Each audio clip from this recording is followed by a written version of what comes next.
Salut à tous et à tous, ici Chocapic et aujourd'hui on se retrouve pour une nouvelle vidéo et aujourd'hui on va savoir comment mettre un thème WordPress à son blog. Donc ici on est sur edictionnaire.com vu que le tutoriel est pour edictionnaire.com.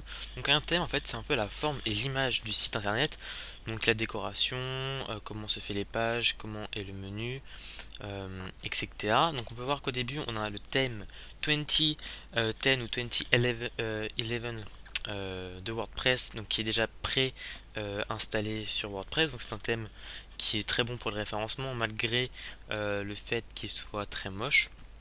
Donc on va voir un peu comment faire un thème WordPress. On va voir que le thème WordPress, ils sont utilisés de manière très différente, comme ici sur Gwenblog avec un thème plutôt noir-orange.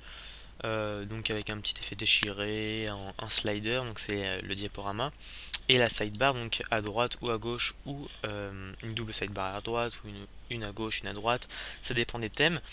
Comment on devine qu'un thème est de WordPress? Tout simplement à la fin, Powered by WordPress. Voilà, tout simplement. Donc on peut voir sur les autres sites tels que Adriblog qui a suivi le tuto du plugin que en bas il n'a pas de WordPress, tout simplement parce que je pense qu'il a acheté le thème, tout simplement. Donc on peut voir par exemple sur Damonx qui est un thème plutôt sobre et clair, le WordPress en bas. Pareil sur le blog de Slavre, propulsé par WordPress, donc là il l'a même traduit, donc c'est un truc de filou. Donc généralement ces thèmes sont achetés ou non. S'ils sont pas achetés, on peut le voir parce qu'en fait il y a des liens plutôt dans le footer pour les créateurs, donc qui améliorent leur référencement, soit des sites hébergeurs, soit de leurs thèmes. Donc l'intérêt c'est que si vous achetez le thème, vous pouvez les enlever et donc mettre vos propres liens, ce qui va permettre soit un meilleur référencement, soit de mettre des liens monétisables. C'est-à-dire que si vous avez un page rank de 3, un lien en footer compte à peu près 10 € par mois, ce qui va vous faire 30 € par mois si vous mettez par exemple ici 3 liens en footer. Donc voilà.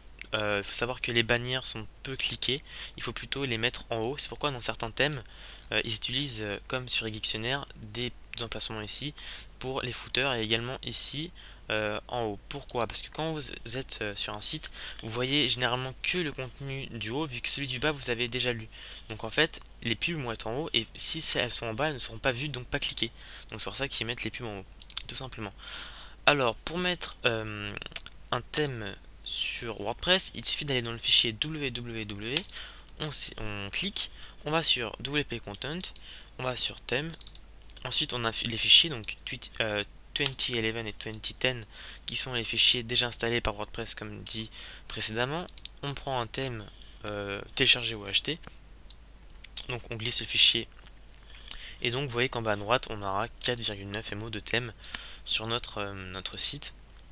Donc ici vous avez l'interface dans apparence thème des deux premiers. Quand on va actualiser, il y aura le thème qui sera en cours d'upload et qui sera affiché. Donc me revoilà après un souci avec Cam Studio, je n'ai pas pu vous montrer à la fin tout ce qui est modification du design et autres du thème, enfin plutôt mettre un header, favicon et autres.